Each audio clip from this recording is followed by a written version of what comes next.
Marc Marquez's stranglehold on the 2025 MotoGP season has left the paddock buzzing. With 10 Grand Prix wins and 13 sprint victories after just 14 rounds, including an astonishing 7 straight doubles, the Spaniard sits on a 175-point cushion in the standings. If his momentum holds, Marquez could wrap up the World Championship as early as the San Marino Grand Prix in September. For many, Ducati's engineering brilliance is the obvious reason behind this dominance. But two-time world champion Casey Stoner believes there's more to the story.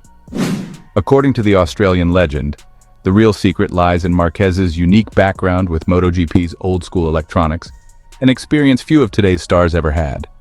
Welcome to GP Time. Don't forget to subscribe and press the bell icon for more updates. Marquez debuted in MotoGP back in 2013, 3 years before the sport unified its ECU software under Magneti Marelli in 2016. That means Marquez learned the craft when riders had to fight the bike, interpret grip levels with their senses, and manage power with raw instinct, not just trust the software. This is pure Ducati and Marc Marquez domination, Stoner told TNT Sports. Everyone said Marc would be strong this year, but no one could have predicted this level.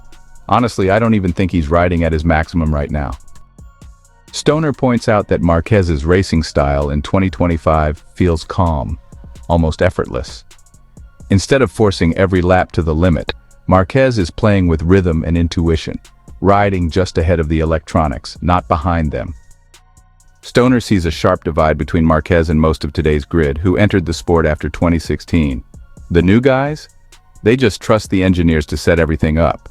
You twist the throttle, the ride height device drops automatically, and you go. There's nothing manual about it, Stoner explained, but Marc still knows what it feels like to search for grip, to ride beyond the electronics. That old-school education allows Marquez to predict how the bike will react before it happens, something his rivals simply can't replicate. Marc has a mental map of where the grip should be. He rides ahead of the electronics, not just within their limits. That's how he finds speed others can't, Stoner said. Of course, the marriage between Marquez and Ducati's Desmosedici has created a near unbeatable package. The GP25 delivers raw power and balance, and after years of battling Honda and battling injuries, Marquez now looks freer than ever. You could already see glimpses last year when he tried the Ducati, Stoner noted. Back then he was still adapting physically with his shoulder, but now he looks completely relaxed.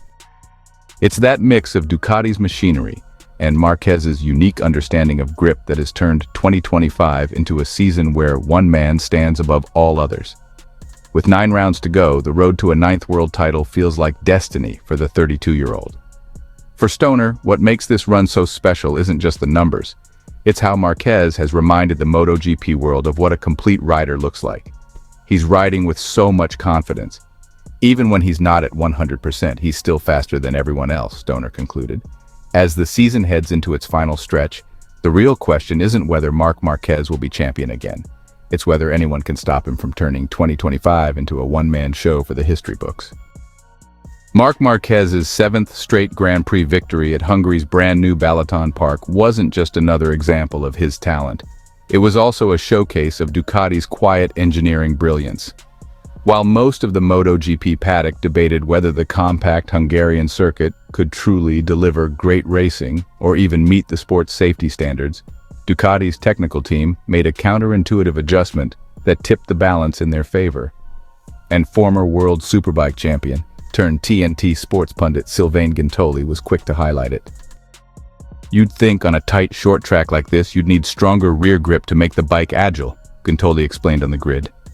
Normally, you'd shorten the bike for that, but Ducati went the other way. They lengthened the swing arm.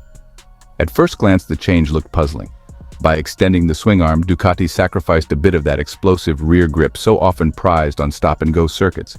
But what they gained was far more valuable stability under braking and a sharper, more confident front end.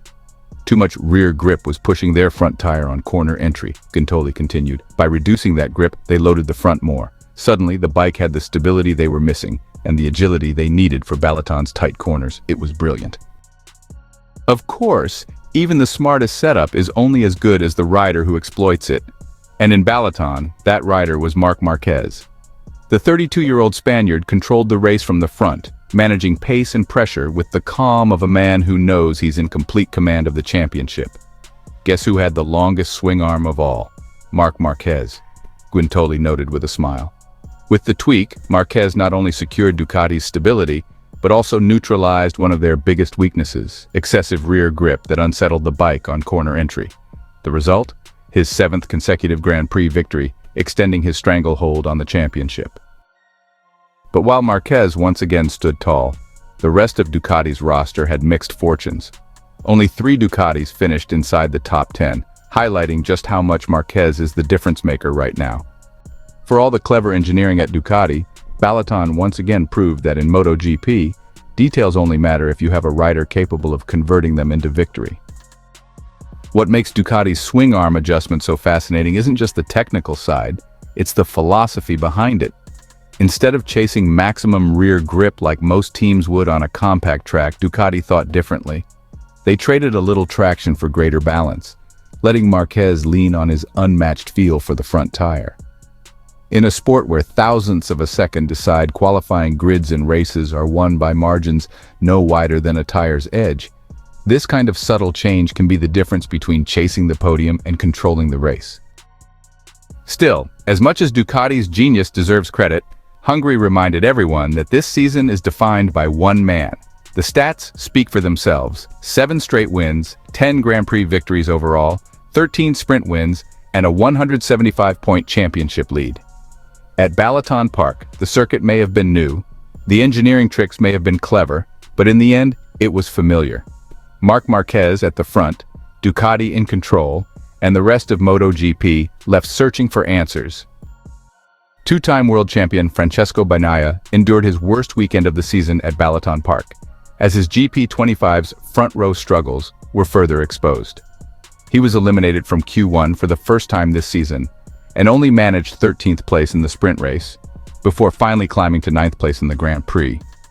Ducati made a number of radical setup changes to Bagnaia's GP25 over the weekend, and those efforts appear to be paying off ahead of the Grand Prix. Bagnaia said after the race that he could now feel what he had been missing all season. "We believe in Pecco, and he knows it." In his post-race debrief, Daligna again backed Bagnaia and expressed his delight at the setup direction he had been given. This weekend was really complicated for Bagnaia, from practice to qualifying, then to the GP, he wrote. "There is only one positive thing, but it is important: the sensation experienced in the race with the significant setup changes made after the qualifying session. What's important now is not the result of the race itself, but the feeling he has rediscovered on the bike.